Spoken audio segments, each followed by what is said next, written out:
Aujourd'hui, on plonge dans l'univers des braquages et pas n'importe lequel, car on parle là d'une tentative de braquage de plus de 500 millions d'euros sur l'un des diamants les plus chers du monde, le braquage du Millennium Dome Heist. Et vous allez découvrir une histoire absolument incroyable, mais alors est-ce que les braqueurs ont réussi à dérober l'un des diamants les plus chers du monde? Et si oui, comment?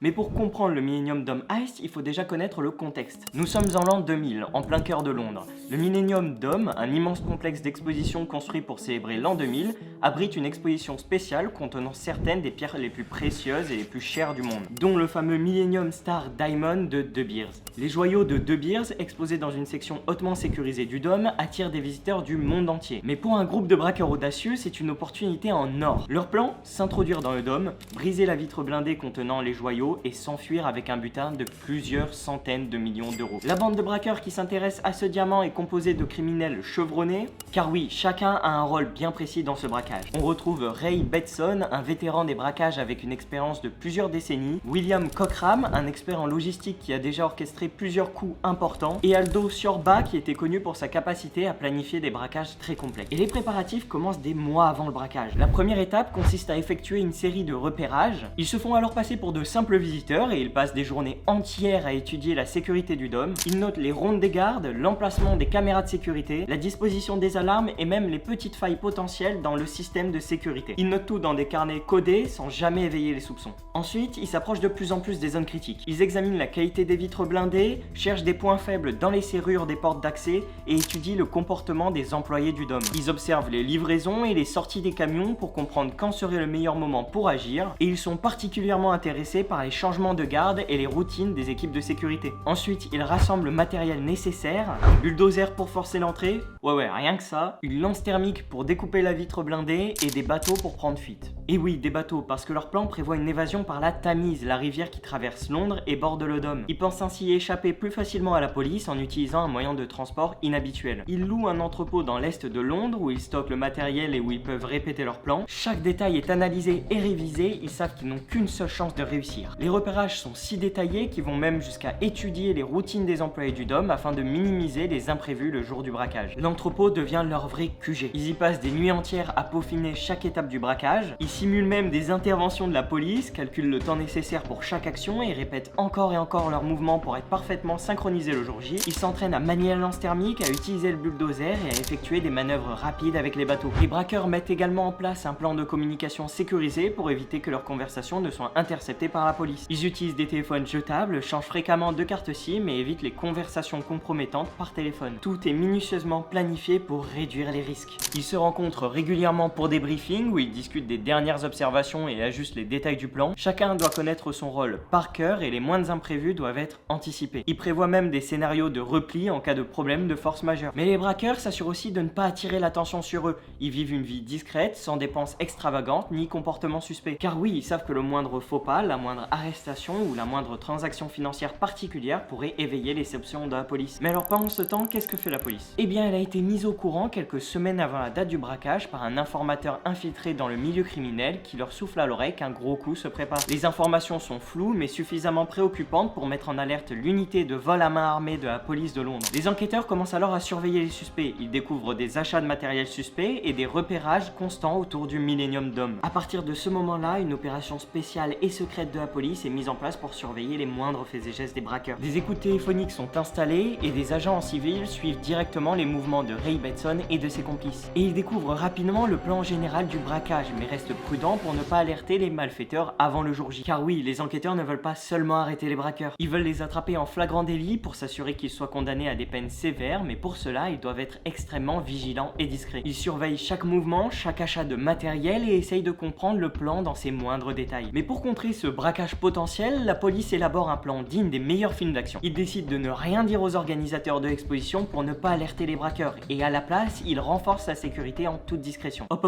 je te prends 2 secondes juste pour te dire de t'abonner à ma chaîne et de liker la vidéo, c'est gratuit et ça te prend que 2 secondes et moi ça m'aide énormément. Allez, je te laisse avec la suite. Ils installent des détecteurs de mouvements supplémentaires, augmentent les patrouilles de nuit et placent des agents en civil parmi les visiteurs du dôme. Et surtout, ils préparent une équipe d'intervention prête à agir au moindre signe de trouble. L'objectif est simple, il faut capturer les braqueurs en flagrant délit pour qu'ils ne puissent pas nier leur culpabilité. Et en plus de ces mesures, la police place des traceurs GPS sur les véhicules des suspects. L'équipe d'intervention est composée des meilleurs éléments de la police londonienne, tous prêts à intervenir rapidement et efficacement. Car oui, la coordination entre les différentes unités de police est absolument essentielle. Ils doivent agir de manière synchronisée pour éviter toute fuite des suspects, car ils le savent, le gang des braqueurs ne feront rien au hasard. Les briefings sont fréquents, les plans d'intervention révisés et perfectionnés à chaque fois que de nouvelles informations sont découvertes. Chaque agent connaît son rôle exact et est prêt à intervenir à la seconde près. La police met également en place des plans de secours en cas d'imprévu, il prévoit des unités de soutien prêtes à intervenir en renfort si nécessaire, ainsi que des équipes de négociation pour désamorcer toute situation de crise. Les braqueurs de leur côté, eux, sont totalement confiants. Leur plan semble infaillible et le jour J, ils comptent utiliser le bulldozer pour renforcer une porte latérale du dôme. Ensuite, en quelques minutes, ils doivent briser la vitre blindée avec la lance thermique, saisir les joyaux et fuir à bord de leur bateau amarré non loin. Pour éviter d'être pris, ils ont prévu des déguisements et des voitures volées, ils pensent vraiment avoir tout prévu. Ils prévoient même des diversions pour éloigner les forces de l'ordre du dôme. Par exemple, ils comptent faire exploser des feux d'artifice à proximité pour créer de la confusion et détourner l'attention des policiers. Les braqueurs ont également préparé une cachette où ils pourront se réfugier après le braquage. Ils ont choisi un endroit isolé, difficile d'accès, où ils pourront se reposer et planifier leur fuite à long terme. Ils y ont stocké de la nourriture, de l'eau et des vêtements de rechange pour plusieurs jours.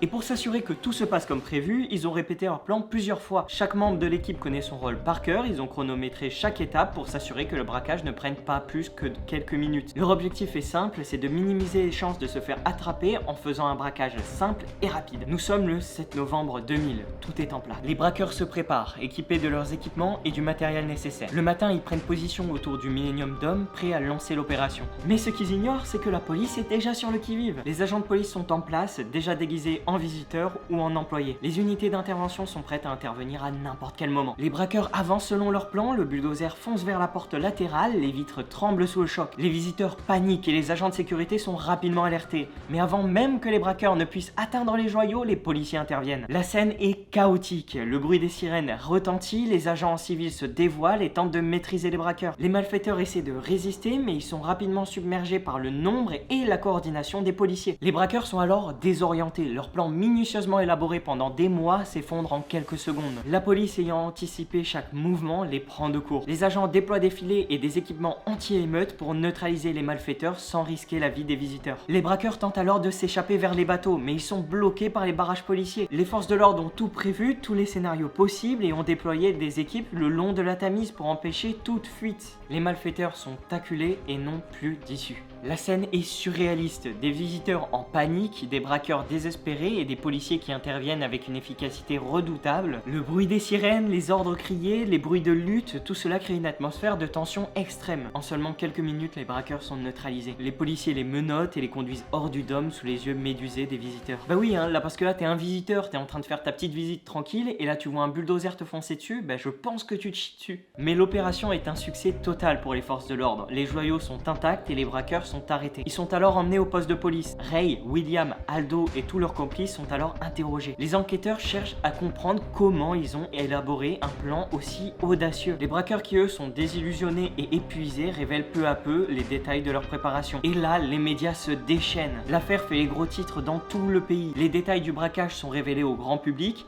Les policiers impliqués dans l'opération sont salués pour leur courage et leur efficacité. L'exposition au Millennium Dome continue, mais sous une sécurité encore plus stricte. L'enquête révèle alors l'ampleur de la préparation et de la complexité du plan. Le matériel trouvé dans les planques des braqueurs, les enregistrements des écoutes téléphoniques et les témoignages des agents infiltrés rendent leur défense presque impossible. Ils tentent de plaider la confusion ou même la méprise, mais leur défense est absolument impossible tant les preuves sont énormes face à eux. Le procès tenu en 2001 est largement médiatisé. Les braqueurs plaident coupables, espérant une clémence du tribunal. Mais la justice ne prend pas à la légère une tentative de vol de cette envergure. William est condamné à 18 ans de prison, Aldo à 15 ans de prison et Ray à 18 ans de prison. Mais lui, c'est vraiment pas le pingouin qui glisse le plus loin sur la banquise parce qu'en fait, il a pris beaucoup plus puisqu'il avait déjà fait un braquage avant. D'autres complices écopent eux de peines allant de 5 à 15 ans de prison. Les peines sévères servent d'avertissement à tous ceux qui espéreraient un jour faire pareil qu'eux. Les médias continuent de suivre l'affaire de près. Les témoignages des policiers et des experts en sécurité mettent en lumière les failles dans le plan talent des braqueurs et la réactivité exemplaire des forces de l'ordre. Les braqueurs, quant à eux, tentent de minimiser leur implication, mais les preuves accumulées par la police sont accablantes. Les avocats des braqueurs tentent de plaider des circonstances atténuantes, disant que leurs clients n'avaient jamais eu l'intention de blesser qui que ce soit et que leur plan était avant tout motivé par des difficultés financières. Mais le tribunal reste ferme, soulignant que la préparation minutieuse et la gravité des moyens employés ne laissent aucun doute sur leur intention criminelle. Après leur condamnation, les braqueurs ne sont pas oubliés. Les médias continuent de s'intéresser à leur histoire et certains deviennent même des célébrités. Les interviews et les documentaires se multiplient, retraçant leur parcours et leur tentative de réinsertion dans la vie civile après leur peine de prison. Et voilà, c'était l'histoire incroyable du braquage du Millennium Dome Heist. J'espère sincèrement que vous avez apprécié cette vidéo. Si c'est le cas, n'hésitez vraiment pas à vous abonner, à liker et à mettre un commentaire. Ça aide vraiment la chaîne et c'est gratuit pour vous. Merci beaucoup d'avoir regardé et à très bientôt.